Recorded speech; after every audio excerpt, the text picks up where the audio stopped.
Yeah. Moritz, let's talk about budget support and PFM, something that we blogged on.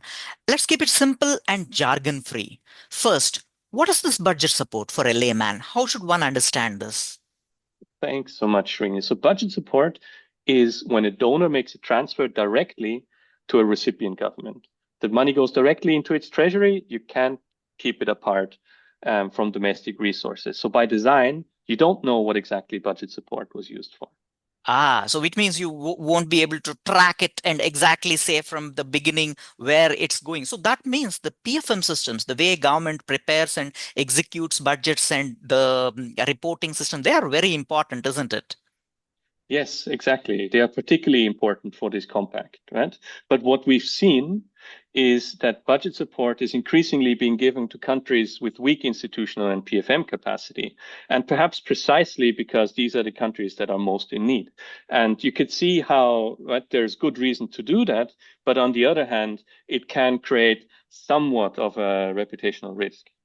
So if we go into history, very often like the budget support is always accompanied by triggers or conditionalities, the That's good right. conditions, not the conditions which over which there is no agreement. PFM is always a good condition because government wants to improve PFM reform, PFM systems, and development partner wants an assurance from the perspective of government's country systems working well.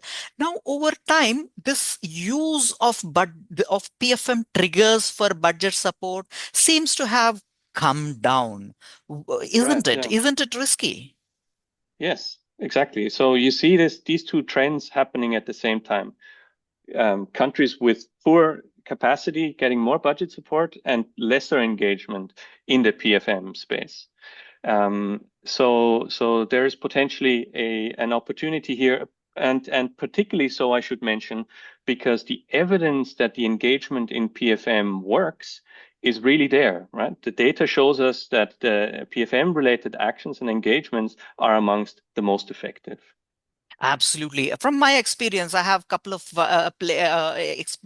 experiences in Africa where we very effectively leverage budget support triggers for reforms. Government is very happy, systems improved. It even later translated into overall improvements in PIFA scores and the overall development outcomes. So this is a great situation to have. It's worrisome that this is going down.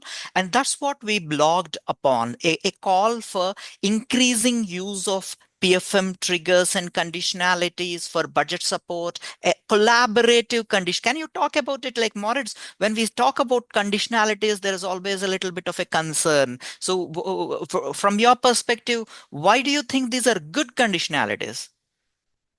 So we are working together, right? It's not a conditionality in a strict sense where you force someone to do something, but it's an agreement where you identify an issue and there's an agreement on how to move forward, and it can incentivize the way forward. And as such, budget support can really become an instrument that helps predictable financing, supports policy and institutional reform, and then helps during times of crisis.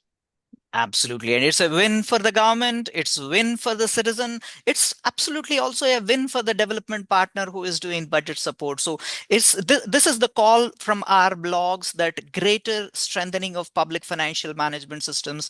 PIFA reports indicate that PFM systems are improving over time. Still, it's work in progress. Much more needs to be done.